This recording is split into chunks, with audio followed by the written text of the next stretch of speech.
Bonjour et bienvenue dans cette vidéo tutoriel où je vais vous montrer les possibilités et le fonctionnement de mon tableur appelé au départ Chronoscore et puis que j'ai rebaptisé Hot Booster. Je vous expliquerai en cours de démo pourquoi. En fait c'est très simple, c'est parce qu'au départ j'avais prévu ce tableur uniquement pour jouer sur les scores. Donc je donne un exemple de suite.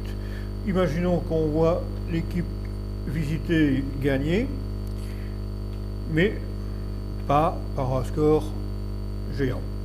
Eh bien, on encode les scores les plus probables. On imagine que ce sont ceux-là. Là, c'est un peu à vous de voir quels sont les scores. Ceci est un exemple, évidemment. Je vais mettre des cotes qui sont tout à fait raisonnables par rapport au score retenu. Voilà. Il faut encoder la mise globale que l'on veut placer sur ce pari. Je prends toujours 100 € parce que ça fait vraiment bien ressortir les pourcentages. Et qu'est-ce que nous voyons? Nous avons encodé 4 scores. On peut encoder jusque 12, mais je ne vais pas compliquer les histoires. Je vais sur la page 4 résultats et je vois que j'ai une cote globale de 2,12. Alors, c'est à voir évidemment avec la cote qui donne la cote de la victoire sèche pour l'équipe visitée, mais très souvent, on peut assez facilement augmenter la cote de départ de manière beaucoup plus importante que le risque.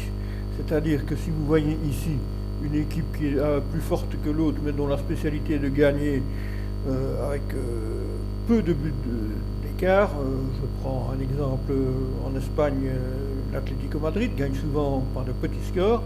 Eh bien, vous mettez ces scores-là en lieu et place de la victoire sèche, et vous avez souvent une cote de 2,12 à la place peut-être de 1,50 ou 1,60. C'est très très important parce que si on considère que le gain n'est pas la cote telle qu'elle, eh bien on va gagner 112 € au lieu de 50 ou 60, donc c'est pratiquement le double.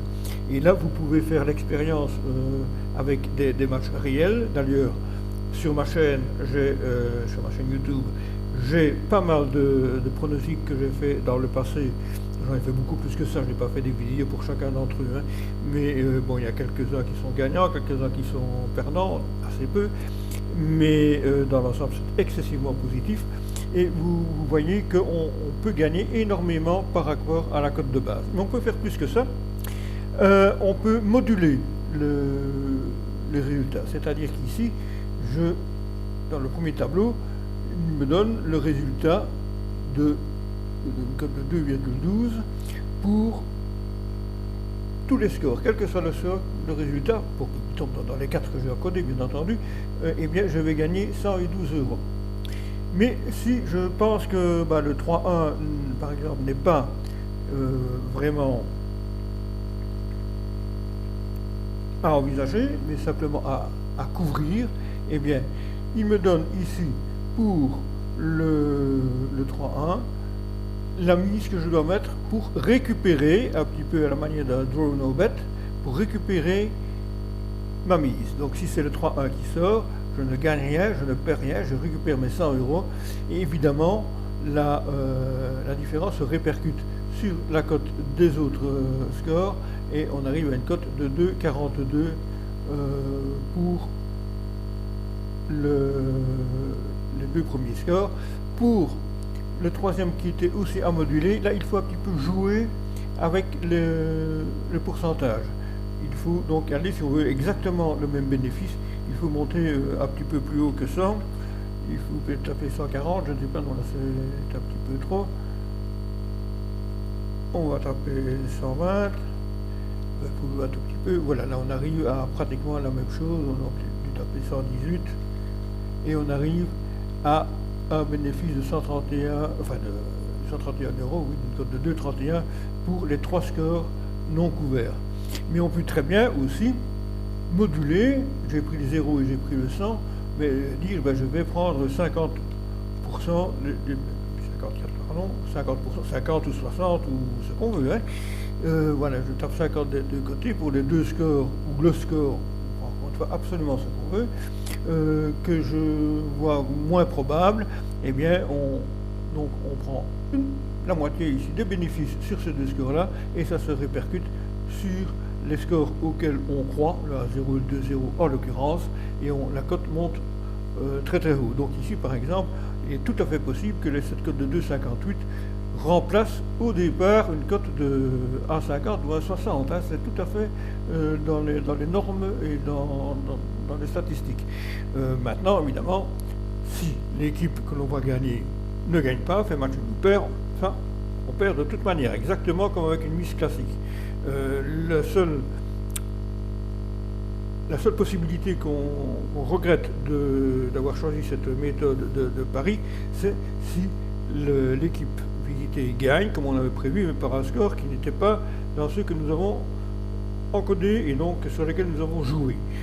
Là, ça arrivera, c'est immanquable, mais d'une manière générale, si on choisit bien ces matchs, si on choisit bien l'écart de pourcentage de gain, et sans trop augmenter le risque pour autant, et bien à l'arrivée, on sera largement gagnant par rapport à une mise classique. Voilà le départ. C'est pour ça que je l'appelais pronoscore. Ici, vous voyez 0, c'est parce que je n'ai pas encodé le match. C'est tout à fait facultatif par rapport au calcul, évidemment, mais si je mets l'équipe A contre l'équipe B, voilà, bon, c'est bien si on veut plusieurs matchs et qu'on enregistre ses résultats, voilà, ça se reporte aussi partout. Maintenant, je viens d'encoder 4 résultats, mais si j'hésite, évidemment, 4 résultats, c'est peu probable qu'on descende en dessous de 4, hein, mais le principe est le même. Si j'en encode 8, je peux regarder les résultats de 7. Évidemment, si je le fais maintenant, là, il n'y a aucun résultat puisque je n'ai pas encodé, à 7 non plus, à 6 non plus, à 5 non plus, mais à 4 nous avons ça, et sans devoir réencoder, mais on a le résultat pour 3, ou pour 2. Voilà, là, ça n'a pas beaucoup de sens de miser sur 2 scores. Enfin, il faut vraiment aimer les grosses cotes et aimer les risques. Mais voilà un petit peu comment il fonctionne. Maintenant, vous allez dire, s'il n'y a pas beaucoup de sens de jouer sur 2 scores, pourquoi est-ce qu'il y a ce tableau avec 2 résultats? Mais c'est pour ça que j'ai finalement débaptisé Pronoscore en note booster, parce qu'on peut très bien, ici, à l'encodage, au lieu de mettre 4 scores, je vais les effacer. On peut par exemple jouer la double chance, le 1 et le nul, supposons. Oui, mais vous allez me dire, oui, mais là ça n'a pas de sens, puisque le bookmaker donne cette cote-là, on n'a pas besoin de répartir de mise. C'est exact si vous n'avez qu'un bookmaker. Si vous en avez 2, il est tout à fait possible, même ça arrivera assez souvent, qu'en prenant la meilleure cote de chacun des 2 bookmakers, eh bien vous arriviez à une cote supérieure de l'un ou de l'autre. Parce que vous aurez pris la meilleure cote sur le 1 et la meilleure cote sur le nul. Voilà un exemple de possibilité. Avec 2 possibilités, on peut aussi par exemple taper le over, je vais raccourcir, over 2,5 ou à 5 ou 3,5, encore une fois ce n'est qu'un exemple. Voilà, donc là je parie qu'il va y avoir plus de 2 buts et demi. Parce que c'est une équipe qui reçoit, par exemple, marque beaucoup de buts et est plus forte que l'équipe, nettement plus forte que l'équipe visiteuse. Oui, mais cette équipe-là, donc l'équipe visitée, la favorite, a un match de Coupe d'Europe en semaine, donc ils vont peut-être, une fois que le 2-0 de but d'égal sera établi, ben, ils vont peut-être lever le pied. Donc, j'ai la possibilité de créer un pari qui n'existe pas du tout chez les bookmakers, le over 2,5 et le 2-0. Parce que si vous allez avoir forcément une cote bien meilleure que l'over 1,5, puisqu'avec le 2-0, vous ne couvrez pas le 0,2, ni le 1-1. Voilà, donc vous allez avoir un gain terrible au niveau de la cote globale. Même chose avec l'under dans l'autre sens. Hein, si vous voyez un match avec très peu de buts, vous mettez under 2,5. Oui, mais peut-être que le 2-1 est possible, et bien voilà, vous rajoutez 2-1, et c'est tout bénéfice pour vous si vous tombez dans la bonne fourchette.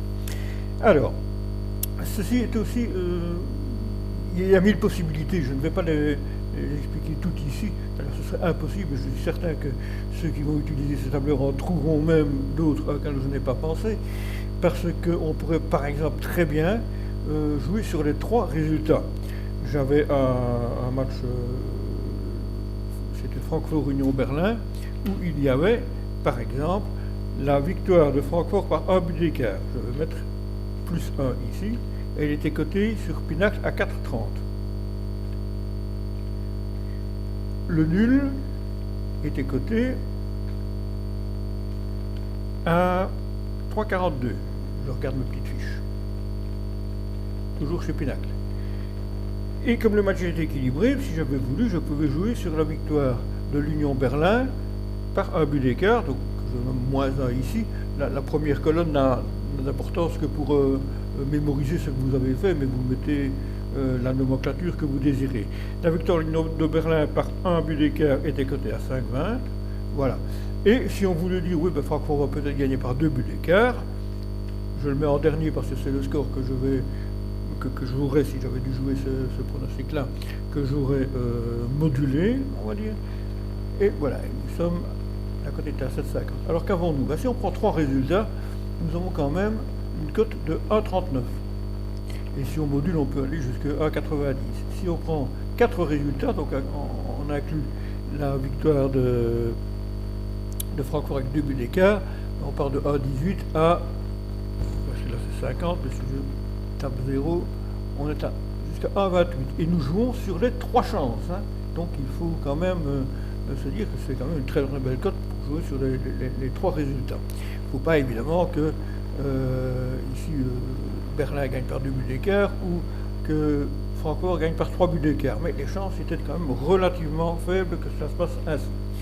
Donc voilà des possibilités que vous avez. Il y en a énormément d'autres. Hein. C'est presque à l'infini parce que j'ai encodé cela. J'ai créé ça pour le football au départ pour les scores où j'ai vu d'autres possibilités. Mais vous pourriez très bien ici taper par exemple pour un Grand Prix de Formule 1, Hamilton, Verstappen, Bottas et Leclerc par exemple. Là, vous pourriez taper, vous pourriez jouer aussi sur le tennis comme ça.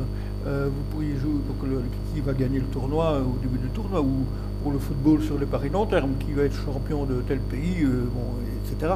Enfin, il y a une infinité de possibilités, mais pour revenir au football, c'est très très important de savoir qu'en jouant sur les scores notamment, vous ouvrez une fenêtre de pourcentage en votre faveur que le bookmaker ne veut pas contrer. Quand vous regardez les pronostics 1, X2 ou les over-under, ce sont des pronostics qui couvrent l'intégralité des possibilités. Par exemple, si vous jouez le A, le X et le 2, vous êtes sûr de gagner votre pari. Sauf que les cotes seront évidemment établies de telle manière que vous toucherez moins que ce que vous n'avez gagné, donc vous seriez perdant. Le over-under, c'est la même chose. Il n'y a que 2 possibilités, mais vous ne sauriez jamais faire un pari gagnant à coup sûr avec cela. Pourquoi? Parce que les bookmakers, je parlais au départ sur les cotes d'un seul bookmaker, mais également sur plusieurs bookmakers, parce qu'il y a une entente entre eux pour éviter ce qu'on appelle les sure bets. Hein, c'est-à-dire qu'avant, jusqu'en 2008-2009, les bookmakers ne faisaient pas trop attention à cela. Ils pensaient que la philosophie était, bon, ben, le parieur joue la chance X chez moi, ben, s'il joue la chance contraire ailleurs, ça n'est pas mon problème, j'ai mon risque, j'ai ma mise, j'ai ma cote, ça ne change rien pour moi. Et puis ils se sont aperçus que c'était quand même un petit peu borderline pour eux, et ils ont maintenant un accord, il y a un détecteur de sure bets, et dès qu'une cote est trop élevée, eh bien c'est signalé dans les 20 à 30 secondes qui suivent, et elle retombe automatiquement. Mais ce qu'ils font pour les paris qui couvrent l'ensemble des possibilités, donc les X2 et les over-under pour faire court, il y en a d'autres, mais ils ne savent pas le faire pour les scores, parce que c'est impossible. Et de toute façon, aucun parieur ne va jouer des scores à l'infini. Et de surcroît, les bookmakers interdisent souvent de jouer plus de 5, 6, 7 scores, ça dépend du bookmaker ou de l'événement. Et là, c'est bien pour cela qu'il y ait que vous ayez un compte chez au moins 2 bookmakers différents pour jouer les pronoscores, parce qu'il y a des écarts de cote assez importants, en tout cas nettement plus importants sur les scores que sur les autres résultats que j'ai cités, et il y a moyen de tirer avantage de cela. Bon, c'est ce que je fais chaque semaine, je regarde les cotes, je regarde là où il y a des différences, je regarde, c'est un tas de calculs à faire, et il faut bien entendu que ça corresponde à une réalité sportive également, hein, qu'on ait pas mal de chances de gagner. Et donc je vais lancer ces pronoscores incessamment dans le courant de ce mois de décembre ou au 1er janvier ou plus tard, mais peu importe que vous suiviez mes pronostics ou pas, quelle que soit votre manière de parier, ce répartiteur de mise va vous aider grandement. Alors vous allez me dire qu'il y a un répartiteur de mise qui est gratuit, un site internet qui s'appelle Anabet. Je ne sais pas si vous le connaissez, sinon je vous donne l'adresse anabet.com, a2nabet.com. Mais le gros avantage de mon répartiteur de mise, c'est d'abord que c'est un fichier Excel, il ne vous laissera jamais tomber. Tandis qu'Anabet, c'est un site qui peut tomber, avoir un bug ou être surchargé au plus mauvais moment. Deuxièmement, si vous allez un petit peu sur le site d'Anabet, vous verrez que vous ne pouvez pas couvrir des scores. La seule possibilité que vous ayez de couvrir, c'est quand il y a 2 résultats possibles. En fait, c'est pour les draw no bet et rien d'autre. Vous avez ici toutes les possibilités de couvrir ce que vous voulez et au moment que vous voulez. Et surtout, de moduler, ce qui est impossible chez Anabet. Vous ne pouvez pas dire je vais prendre 50% du bénéfice comme ici. Ce qui n'est pas possible non plus chez Anabet, c'est d'avoir tous les résultats sans avoir chaque fois recommencer. Chez anabet.com, vous tapez vos 5 ou 6 résultats et vous avez les mises correspondantes, mais vous n'avez même pas en plus ce que les scores que vous avez retenus. Si vous tapez A0, vous devez taper les scores, les codes du A0, du 2-0, du 2-1, du 3-1, comme dans l'exemple qu'on a fait, mais quand il vous donne les résultats des mises à placer, vous n'avez pas le A0, le 2-0, le 3-0, le 2-1 ou le 3-1. Donc c'est une source d'erreur, et si vous décidez, si vous hésitez entre 4 ou 5 scores par exemple, eh bien vous devez chaque fois retaper parce que le calcul est différent, et vous n'avez pas ici, comme ici, toutes les données, tous les résultats d'un coup, et en cliquant simplement sur les onglets 2 résultats, 3 résultats, etc. Vous avez des résultats complets avec possibilité de moduler. Donc c'est bien plus intéressant, bien plus varié, ça offre bien plus de possibilités que le site d'Anabet. Voilà, j'ai fait un petit peu ma pub ici, vous me pardonnerez. Je crois que j'ai été suffisamment long, donc je vais clôturer ici, mais n'hésitez pas à aller voir ma chaîne YouTube, vous verrez quelques exemples de paris que j'ai fait, et les pronostics, les petites vidéos ont été postées chaque fois avant la rencontre, au moins un jour avant, donc vous voyez que ce n'était pas des pronostics fictifs. Ou vous pouvez visiter aussi mon site www.probetting2015.com ou m'envoyer un petit mail. Je répondrai volontiers à vos questions si vous avez besoin d'informations supplémentaires. Voilà, j'arrête ici. À bientôt pour une prochaine vidéo.